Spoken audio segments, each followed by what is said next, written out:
আসসালামু আলাইকুম। আজ আমি আমার সবজি বাগান থেকে ডাটা উঠাবো। দীর্ঘ 8 বছর আগে মনে ডাটা খাইছিলাম। জাপানে এই ফার্স্ট ডাটা খাবো এবং আমার নিজের হাতে লাগানো সবজি বাগান থেকে। সো আপনারা দেখতে থাকেন আমার ডাটাগুলো কেমন হয়েছে। এই যে ডাটাগুলো দেখতে পাচ্ছেন, এগুলো আমি দীর্ঘ 1 থেকে 1.5 বছর আগে মনে হয় লাগাইছিলাম। আমার শ্বশুর তখন ওই বীজগুলো পাঠাইছিল সেই মোহনপুর বাজার থেকে কিনে। বীজের একটা ইতিহাস আছে, যে খোলা দোকানে যে বীজগুলো নিয়ে বসে না, ওইখান থেকে কিনে দিয়েছে। এগুলার 1.5 বছর আগে লাগাইছি। এই দেখেন 1.5 বছর পরে এই যে গাছ উঠছে, এখন এগুলো আমি হারভেস্ট করতেছি। সো আপনারা দেখতে থাকেন। দেখেন মাশাআল্লাহ অনেক সুন্দর হয়েছে অবশ্য।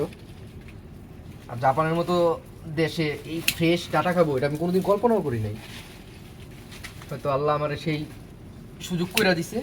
এখন ইনশাল্লাহ খাবো এবং আপনাদের সাথেও শেয়ার করব। আপনারা আমাকে বলবেন এই ডাটা আমি কি মাছ দিয়ে খেলে সবচেয়ে বেশি মজা পাবো। আমার এখানে কিন্তু বিভিন্ন প্রকার মাছ আছে, সামুদ্রিক মাছ থেকে শুরু করে দেশের রুই মাছ বলেন, কই মাছ বলেন, ট্যাংরা বলেন, তারপরে শিং মাছ, সব ধরনের মাছই আছে। এখন আপনারা আমাকে সাজেস্ট করবেন কোন মাছ দিয়ে খেলে এগুলো আমি বেশি মজা পাবো।